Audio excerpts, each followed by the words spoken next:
చదువుకోవాలి. మీరు నువ్వు పని చేస్తూ చదువుకుంటావా? పోనీ ఎందుకు రాదురా? మాకు వచ్చి మేమంతా వచ్చి చదువుకున్నావా? ఇష్టపడి చదువుకున్నావు. నీకు కష్టపడుతున్నావు. నువ్వు చదువు రాదని ముందే చెప్పేస్తున్నావు. నువ్వు చదువు రాదంటే రాదు, వస్తుందంటే వస్తుంది. రాదని మనసులో పడకూడదు. ఇష్టపడి ఏ పని చేసినా నీకు కలిసి వస్తుంది. ముందు నీ మీద నీకు నమ్మకం ఉండాలా. కుర్రాడివి కదా నువ్వు, ఎప్పుడు గొర్రెలే మేపుతావా? నెక్స్ట్ లెవెల్కి వెళ్ళాలి కదా. ఇప్పుడు ఆయన ఉన్నాడు, మీ కులమే, వాళ్ళ నాన్న మంచి పారిశ్రామికవేత్త, ఈయన వచ్చాడు, ఈ రోజు బ్రహ్మాండంగా మంత్రిగా పనిచేస్తున్నాడు. మరి నీ మాదిరిగా గొర్రెలే మేపుకుంటా అనుకుంటా ఆయన ఏమో ఉండేవాడు. ఏమంటావు?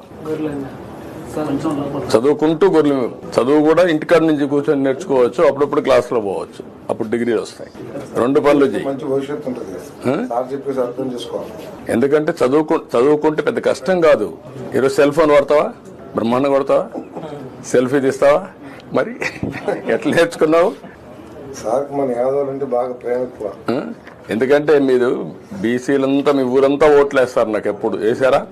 ఎప్పుడు వేస్తారు. తెలుగుదేశం అంటే మీకు అభిమానం. అందుకే మిమ్మల్ని పైకి తేవాలని నేను. అగ్రవర్ణాలే కాకుండా బీసీలు మీరు అందరూ పైకి రావాలి. దానికోసమే నేను ప్రత్యేకమైన శ్రద్ధ పెడుతున్నాను. మీలాంటి కుర్రాళ్ళు చదివించడం, ఆర్థిక సహాయం చేయడం, పైకి తీసుకురావడం, ఇవన్నీ